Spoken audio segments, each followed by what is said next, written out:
잃게 하려거든 갖게 하라. 노자는 말했다. 장차 빼앗고자 하려거든 반드시 먼저 주어 갖게 하라. 도덕경 36장의 이 문장은 처음 읽으면 음모론처럼 들린다. 빼앗기 위해 먼저 준다는 것이 무슨 뜻인가? 하지만 노자는 음모를 말하는 것이 아니다.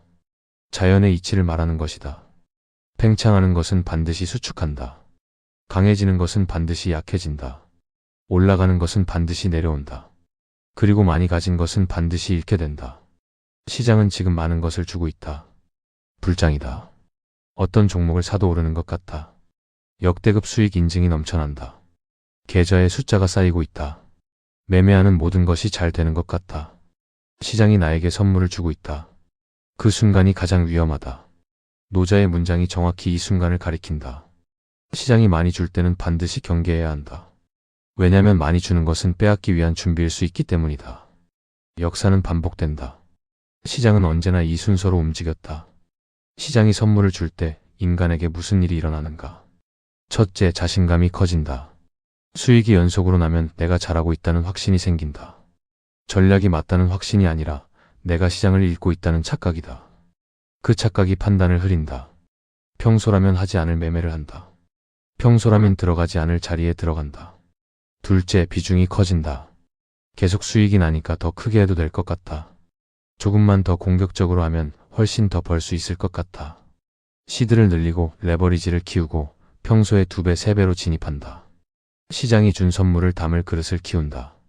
셋째, 손절 기준이 느슨해진다. 수익이 나고 있으니까 조금 버텨도 괜찮을 것 같다. 손절 라인에 왔는데 조금만 더 기다리면 반등이 올 것 같아. 자동 손절을 취소하고 기다린다. 계획 밖의 행동이 시작된다. 그리고 시장이 방향을 바꾸는 순간 이 모든 것이 한꺼번에 무너진다. 커진 비중으로 손실을 맞는다. 느슨해진 손절 기준 때문에 작은 손실이 큰 손실이 된다. 자신감이 무너지면서 판단이 더 흐려진다. 하락장에서 가장 큰 손실을 내는 사람은 언제나 상승장에서 가장 많이 가진 사람이다. 시장이 준 선물이 함정이 된다. 왜 이런 일이 반복되는가? 인간은 최근의 경험을 과도하게 신뢰하도록 설계되어 있기 때문이다. 심리학에서는 이것을 최신 편향이라고 부른다. 최근에 수익이 났으면 앞으로도 수익이 날 것이라고 믿는다.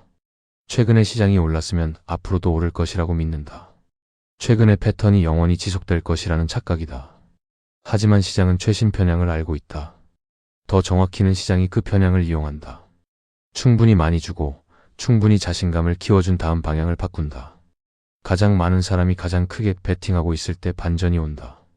그것이 노자가 말한 잃게 하려거든 갖게 하라의 본질이다. 그렇다면 시장이 선물을 줄 때 어떻게 해야 하는가? 첫째, 수익을 실력으로 착각하지 마라. 상승장에서 수익이 나는 것은 전략이 좋아서일 수도 있지만 시장이 좋아서일 수도 있다. 그 둘을 구분하지 못하면 위험하다. 내 전략이 작동한 것인지 아니면 시장이 모든 것을 올려줬기 때문인지 냉정하게 물어봐야 한다. 수익이 날 때일수록 복기가 필요하다. 이 진입이 왜 좋았는가? 이 청산이 왜 좋았는가? 전략이 작동한 이유를 언어로 정리할 수 없다면 그것은 실력이 아니라 운이다. 운은 지속되지 않는다. 둘째, 비중을 유지하거나 오히려 줄여라. 수익이 날수록 비중을 키우고 싶은 욕구가 커진다. 그 욕구가 왔을 때 반대로 생각해야 한다. 지금이 시장이 나에게 가장 많이 주고 있는 시점이라면 이것이 빼앗기기 직전의 신호일 수 있다. 상승장의 끝은 항상 과열로 마무리된다. 그 과열의 한가운데에 내가 있을 때 비중을 키우는 것은 가장 위험한 타이밍에 가장 크게 베팅하는 것이다. 시장이 선물을 줄 때는 그 선물을 차곡차곡 쌓되 그릇을 키우지 마라. 셋째, 원칙을 더 엄격하게 지켜라.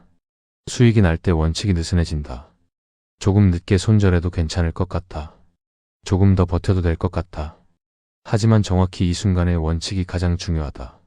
상승장에서 원칙을 지키는 연습이 되어 있어야 하락장에서도 원칙을 지킬 수 있다. 수익이 날 때 느슨해진 원칙은 손실이 날 때 더 크게 무너진다. 넷째, 출금을 고려하라. 시장이 준 선물의 일부를 계좌 밖으로 꺼내는 것이다. 수익의 일부를 출금하면 심리적으로 그 수익이 확정된다. 시장이 빼앗아 가기 전에 내 것으로 만드는 것이다. 그리고 계좌의 베팅 사이즈가 자연스럽게 유지된다. 노자의 가르침은 시장에 대한 이야기가 아니었다. 자연의 이치에 대한 이야기였다. 달이 차면 기울고 물이 가득 차면 넘치고 봄이 지나면 여름이 오고 가을이 온다. 그 이치를 아는 사람은 달이 찰 때 다음을 준비하고 물이 가득 찰 때 그릇을 키우지 않는다. 시장도 다르지 않다. 상승은 영원하지 않다. 선물은 영원히 주어지지 않는다. 지금 많이 받고 있다면 반드시 경계해야 한다. 지금 시장이 당신에게 선물을 주고 있는가? 그렇다면 두 가지를 점검하라. 내가 지금 얼마나 자신감이 커져 있는가? 평소라면 하지 않을 매매를 하고 있지는 않은가? 비중이 평소보다 커져 있지는 않은가? 손절 기준이 느슨해져 있지는 않은가? 그리고 스스로에게 물어봐라.